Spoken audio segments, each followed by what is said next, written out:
முறுக்கு செய்ய தேவையான பொருட்கள் என்னென்ன அப்படிங்கிறத பார்க்கலாம். பச்சரிசி 1 கிலோ எடுத்து கழுவி நல்லா காய வச்சு வச்சுருக்கேன். 200 கிராம் உருட்டு உளுத்தம்பருப்பு, எள்ளு தேவையான அளவு, வெண்ணெய் தேவையான அளவு, பெருங்காயத்தூள் தேவையான அளவு, உப்பு, எண்ணெய். இந்த உருட்டை உளுத்தம்பருப்பை நம்ம நல்லா வறுத்து கொஞ்சம் செவக்க வறுத்து இதில் போட்டு ஒன்றா கலந்து அரைச்சிக்கலாம். வாங்க அடுப்பை பற்ற வச்சுக்கலாம். கடாயை வச்சு உளுத்தம்பருப்பை வறுத்துக்கலாம்.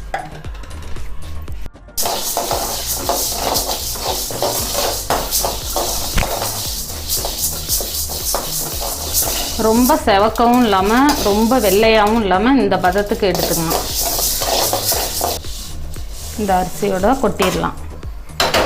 கொட்டிட்டு இதை நல்லா இது மாதிரி கிளறி விட்டு, நான் 1 கிலோ அரிசிங்கிறதுனால நான் மிஷினில் தான் அரைப்பேன்.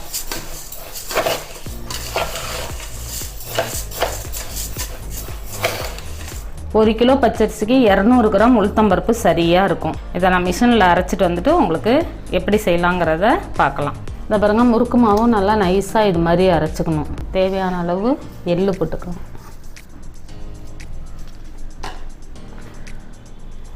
தேவையான அளவு உப்பு சேர்த்துக்கலாம். பெருங்காயத்தூள் தேவையான அளவு.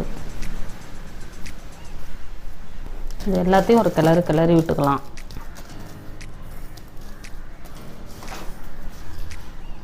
கிளறினதுக்கப்புறம் வெண்ணெய் தேவையான அளவு போட்டுக்கோங்க. உங்களுக்கு எவ்வளோ தேவையோ வெண்ணெய் போட்டால் கொஞ்சம் மொறுமொறுப்பாக இருக்கும்.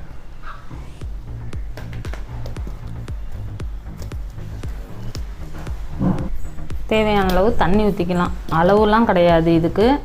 நம்ம மிஷினில் அரைச்ச மாவுங்கிறதுனால தண்ணி நல்லாவே இழுக்கும் கொஞ்சம் கூடவே. சப்பாத்தி மாவு பதத்துக்கு பிசைஞ்சு எடுத்துக்கலாம். மாவு இது மாதிரி சப்பாத்தி மாவு பதத்துக்கு பிசைஞ்சுக்கோங்க. தொட்டால் அப்படி ஒட்டாமல் இருக்கணும். வாங்க இப்போ முறுக்கு எப்படி செய்யலாங்கிறத பார்க்குறேங்க. நான் முறுக்கு குழாயில் போட்டுட்டு நான் எப்போதுமே சார்னியில் லைட்டாக எண்ணெய் தடவிட்டு அப்படியே புளிய மாட்டேன். சூடாக இருக்கும், நம்ம கை சூடு தாங்காது. அதனால் இது மாதிரி சார்னியில் இப்படி புளிஞ்சு விட்டுக்குவேன். முறுக்கு மாவு அரைக்கிறது, அதை பிசைகிறதெல்லாம் பெரிய விஷயம் கிடையாது. இது மாதிரி ரவுண்டாக புளியறதுல தான் இருக்கும் முறுக்கு.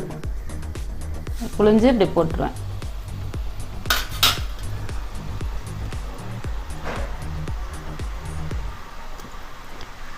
கையை இப்படி ஓட விட்டு புளிஞ்சாவே அழகாக வரும் உங்களுக்கு.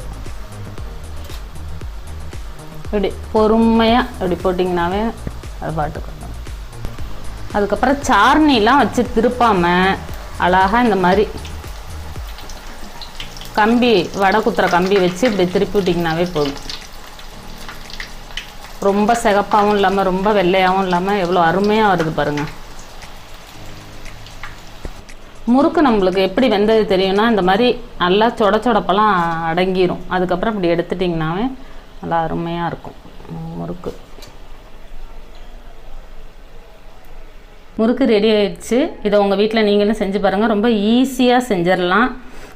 டீ டைமோட சாப்பிட்றதுக்கு ரொம்ப நல்லாயிருக்கும். மைண்ட்ஸ் ஆஃப் ஃபுட் சேனலை இது வரைக்கும் சப்ஸ்கிரைப் பண்ணாதவங்க சப்ஸ்கிரைப் பண்ணிக்கோங்க.